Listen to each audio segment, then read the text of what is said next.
शहीद आणि माजी सैनिकांच्या कुटुंबासमवेत सांगली जिल्हाधिकाऱ्यांनी साजरी केली दिवाळी। दिवाळीच्या निमित्ताने सांगलीमध्ये एक दिवा सैनिकांसाठी हा अनोखा उपक्रम मोठ्या उत्साहात पार पडला। वीरपत्नी माता यांच्यासोबत दिवाळी साजरी करावी या संकल्पनेतून जिल्हाधिकारी अशोक काकडे यांच्या माध्यमातून उपक्रम राबवण्यात आलेला आहे। यावेळी शहीदांना अभिवादन करत वीरमाता पत्नी माजी सैनिक आणि शहीद सैनिकांच्या कुटुंबासमवेत फराळ वाटप करत दिवाळी साजरी करण्यात आली।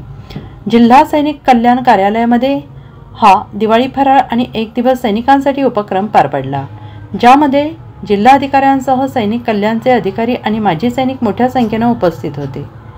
आज मला इथे येताना खरंच खूप आनंद होतो। मी त्या दिवशी साहेबांना म्हटलं, तोफदार साहेबांना, की आपण आपल्या दिवाळीच्या निमित्ताने आपण आपल्या सगळ्या सैनिकांना, माजी सैनिकांना आणि इतर सर्वांना आपण भेटूया।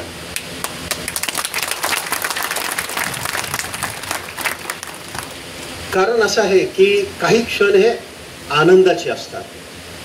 भूतकाळाच्या विस्मृती जरी पुसू शकलो नाही तरी सुद्धा एक नवीन वर्तमान काळामध्ये आपण एकत्र एकमेकांना आधार नक्कीच देऊ शकतो। आणि त्या निमित्ताने मी विचार केला की आज आपण कुठेतरी सगळ्यांनी एकत्र आलं पाहिजे।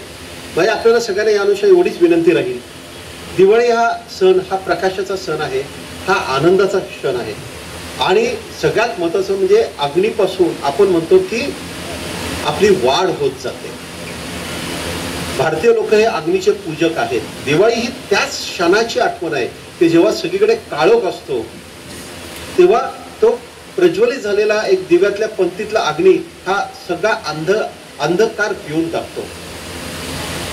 आणि त्या दृष्टीने मी म्हटलं की जे आपण म्हणतो काळ्या कुट्ट काळोखात जेव्हा काही दिसत नसतं, काळ्या कुट्ट काळोखात जेव्हा काही दिसत नसतं, तुमच्यासाठी दिवा घेऊन कोणीतरी उभा असतं।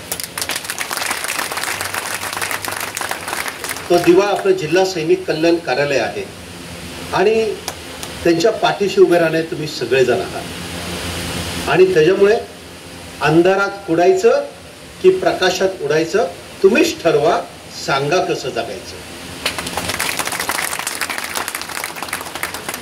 आपल्या हातात आहे। आपला दृष्टिकोन जो आहे तो फार महत्त्वाचा आहे। आणि हा दृष्टिकोन हा कधी कधी आपल्याला काळाला सुसंगत आपल्याला कसा परिवर्तित करता येईल तो फार महत्त्वाचाही ठरतो। मला माहित आहे की माझे काही शब्द हे काही जखमा भरून काढू शकत नाही आणि त्या जखमा जे जोपर्यंत आहेत तोपर्यंत आपली एक नाळ जोडलेली असते। परंतु त्याचबरोबर वर्तमान काळामध्ये ज्या गोष्टी आहेत त्यांची प्रगती साधून एक उज्ज्वल भविष्य काळ आपल्या कुटुंबासाठी निर्माण करणं ही आपल्या हातात आहे। म्हणून मी म्हणतो की कधी कधी दुःख बाजूला सारायचं असतं आणि सांगा कसं जगायचं, कणत कणत की गाणी म्हणत तुम्हीच ठरवा। Bureau report SPN Marathi Sangli.